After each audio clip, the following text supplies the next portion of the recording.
Welcome back to Heartland Park, Topeka, Kansas, riding with the 16th place runner, Tammy Jo Kirk. Tammy Jo from Dalton, Georgia. You see her position right now as she picks up a spot moments ago. She does not have one of those 4-speed Jericho transmissions. She said, hey, very honestly, I just can't justify the price tag for a one-time only road race like this. She's doing a great job. She's some type of talent. If you ever wanted to send a gal for groceries, she'd be the one.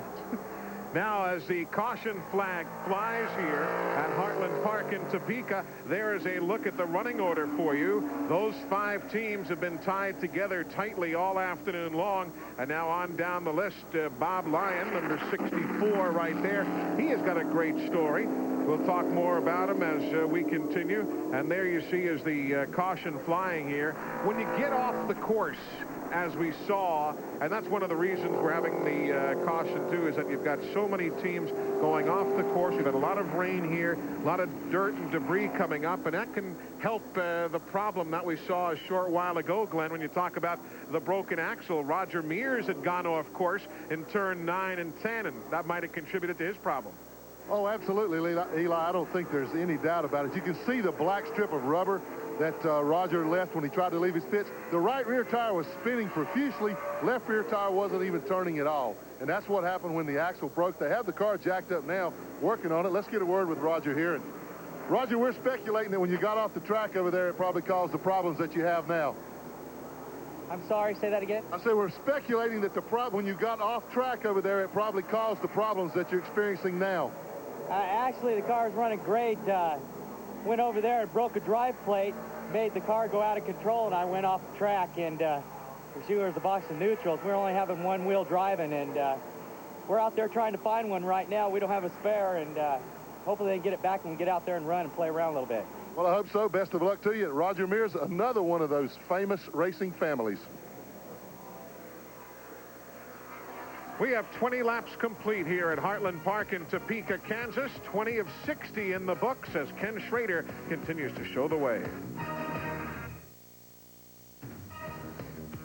Today's exclusive coverage of the Coca-Cola Shootout on TNN is brought to you by the Smooth Operator Wet-Dry Razor from Panasonic. Wetter is better. And by Peerless Faucet. Get more out of your faucet than just water. There's some of the crowd we told you about, seated around the hills and dales of Heartland Park, Topeka, Kansas. Ken Schrader took them all down the pit lane. Most of the lead teams have been in front of Glenn Joward already. Glenn? Eli, down at this end, which I'm all the way down at the far end of pit road going into turn 1, just shy of the start-finish line. Schrader came in and changed 4 tires, as did Toby Porter, as did Rick Crawford. John Fox, also who had the problem earlier, did not lose a lap. This was the break he was looking for, closed him back up to the lead pack. I saw Mike Cope come down the pit road and beat Schrader and all the rest of the guys out. I got a feeling he didn't change tires. Now, the tire rules here today are that they can have 8 tires total, the 4 they started on plus 4 they can put on. Well, we've only run about a third of the race, and they've already put the new tires on. But if they want to, they can come back in, put those tires back on the car. They just can't use any new ones. What will happen, Barry Dodson, if they go a half hour now and then go back to the tires that have already been hot, they've been used? What will that half hour do, if anything? They would probably be better off to stay on the tires they're on. Let's say we're a third of the way now. Let's say we go to lap 40. The tires that you've got on, after these tires have been cycled, they don't want to hook up as good. They've been hot, they've been cold, and they've only got, one more set to choose from. That might not be a bad move for that car. Well, I'll find out together as the field is about to get the 1 to go signal here at Heartland Park in Topeka, Kansas. Let's take a look at some of the pit stops of moments ago, since you were away hearing from some of our sponsors. Here's typical pit road. Typical pit road. There comes Cope in the 57. That's what Glenn talked about. First man out in a hurry, and you'd right to be speculating it was fuel only, or maybe just 2 tires. There's Schrader in the Budweiser machine and all the rest of the field now as they come off the pit lane and back onto the racetrack. Kenny Schrader, the race leader. Then Rick Crawford led from lap number 5 to 6.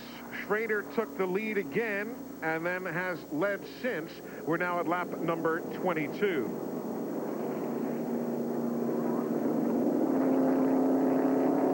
There's a good look at some of the other competitors here today. Brad Payne from the NASCAR Slim Jim All-Pro Series, number 22. 45 miles an hour is the pace speed here today. And if you're not familiar with the Slim Jim Tour, same as tomorrow for the NASCAR Craftsman Truck Series, this race will definitely end under green flag conditions. These two series that are running here this weekend do not have a caution flag finish. It'll be a green, white, and checker at the end. And there's the pace truck that they are using here this weekend, bringing this field around.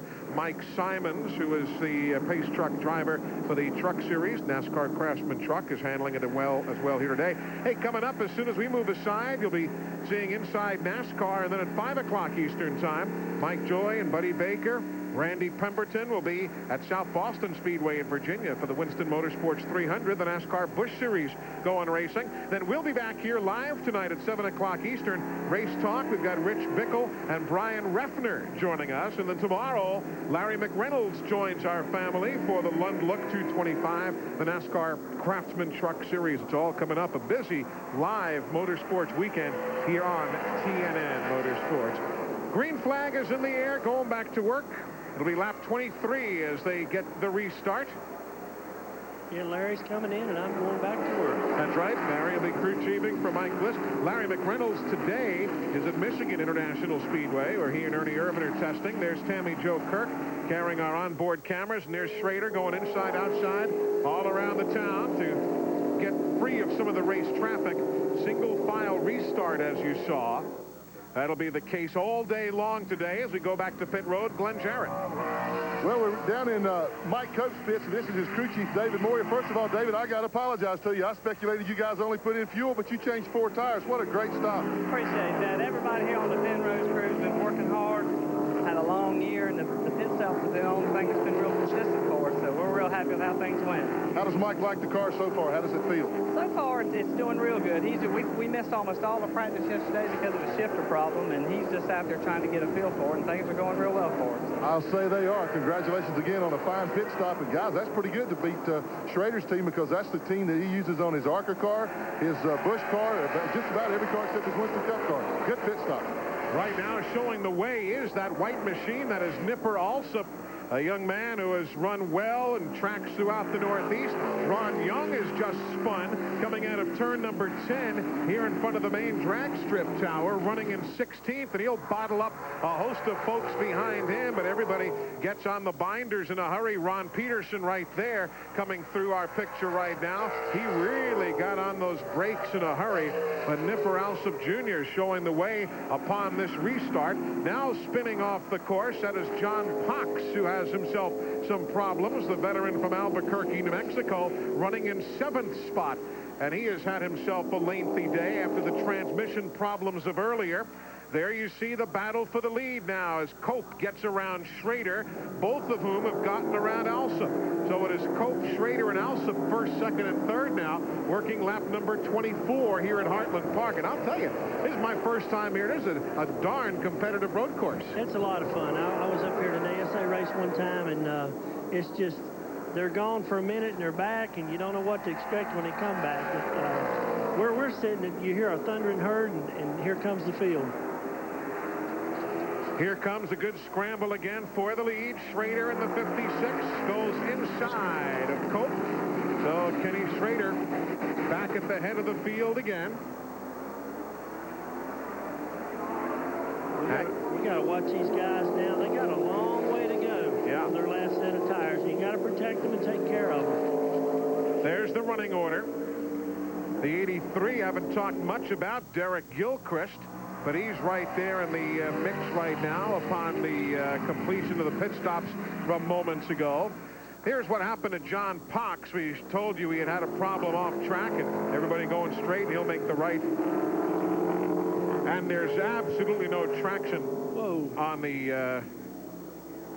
the grass whatsoever. And while he was sitting there, You saw one of the SCCA track workers also there scurrying. That's where Ron Peterson came in. And then Peterson was the same guy who put the brakes on behind Ron Young in turn number 10 earlier. Glenn, it's not been Pox's kind of day, has it been? No, it certainly hasn't, Eli. And I checked with his pit crew and found out that something in the right front suspension broke. That's what caused him to get off course. So they've got a problem. They're waiting on him to get back here if he can, but they definitely have a problem. Something broke on the car. Again, the battle for the lead. Mike Culp only led 8 laps last year. Now has led 9 here today. There's Tammy Jo Kirk. She's got a problem. And that car, I wouldn't even think is under power at all. She's just rolling in, trying to get out of the way right now. And I believe I said Mike Culp had only led 8 laps last year. I obviously meant this year after a fine year last year. And today he has led 9 different times. So that's what's been going on with him. And that is the scramble for the lead again with Culp showing the way. Lap number 26 on the board of 60. Back onto the drag strip yet again. Culp's a good one. Of course, has gotten a lot of training over the years from Bobby Labonte. I dare say Terry Labonte has helped out in the mix as well. Crawford is that light blue car, 14, still running in third. And remember, he led earlier here today. Couple spots since he got tires. Alsop back in the 4th position and running in 5th spot right now, showing Toby Porter. As again the same names continue to work themselves towards the front.